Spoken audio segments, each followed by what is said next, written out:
Hello everybody, it's Carol here, and if you don't know me, I am a certified grief coach and certified grief educator. And I put on a post on Facebook a couple of days ago. What's the one thing you wish people wouldn't say to you when you're grieving? And oh my goodness, this post has blown up so many things that people say to people who are in grief. Now here's the thing. I don't think we know what to say to people in grief, and I think that's the problem, and that's why I put it out there, because I want to know what people are saying. I want to know what offends people, and then we're going to try and find out what would be helpful to people. But I'm blown away by some of the things people were told. I mean, the obvious ones are, at least he's in a better place. At least God has another angel in heaven. At least you can have another child. Don't start a sentence with "at least." That is the worst thing you can do. It completely invalidates the suffering you're going through as a griever. I was shocked that some people were told to just suck it up. Suck it up. You've just lost somebody you loved. You don't suck it up. You learn to live with this grief. And no, don't get over it either. You learn to integrate it. I've got a list here because I'm going to forget. Oh, it's God's will. Is it? God's will if you lose a child, or your husband, or your brother, or your sister, or your son. We don't know what there is about God. I know we all have different beliefs. This is not a religious thing. It's what do you say to somebody in grief. And don't tell them it's God's will. That's not comforting. It might be comforting to you, but it probably is not going to be very comforting to that person in grief. You've just had a stillbirth. That's God's will. That's pretty hard to take, guys. What else? Oh, he's in a better place. Really? Again. And it's about where are we when we're trying to support people in grief. People in grief need your compassion. They need your support. And I know it's hard to know what to say. I still find it hard. I have to think, what am I going to say to this person?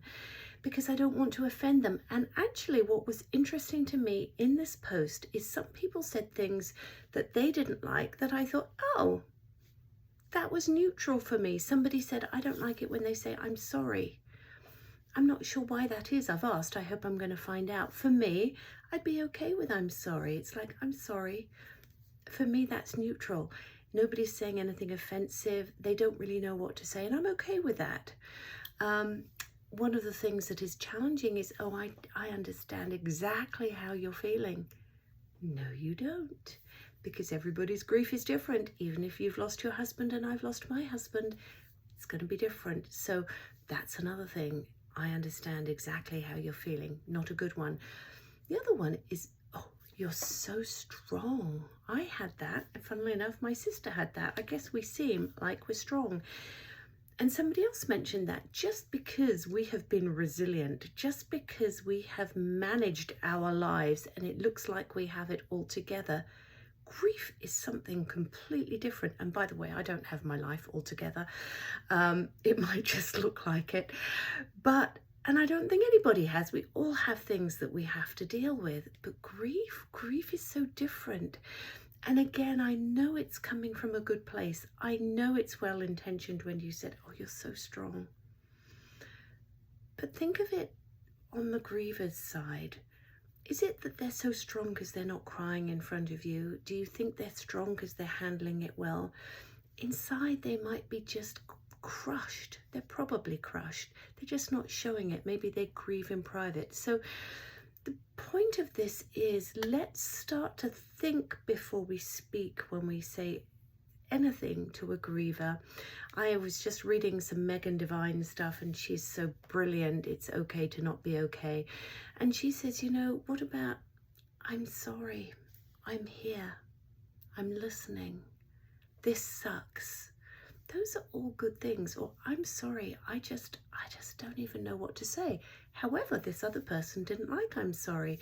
So you could, you know, you're damned if you do and damned if you don't, to be honest, because the griever's very sensitive. And so anything you say might be taken not in the best way just because they're so sensitive. How are you? I've said this before. We say that all the time. Hey, how are you doing? But to a griever, it's one of the worst things you can say, because it's like, how do you think I'm doing? Can't you see how I'm doing? No, they can't. No, they don't understand. They just want to show you some compassion. And I know that. That's why I'm talking about this, because I want people who are not grieving to know that we know as grievers it's really challenging for you to know what to say. Somebody very nicely said, I don't know what to say. So I gave some examples, but I would say this: think before you say anything. And if you don't know what to say, just say, I'm so sorry, I haven't got the words. I don't know what to say. Maybe that's helpful. I really hope it is. And if you have any feedback, I would love to know, what's the one thing that you wish people would not say to you? And perhaps, what's the one thing you wish they would? Okay, take care. Have a nice weekend.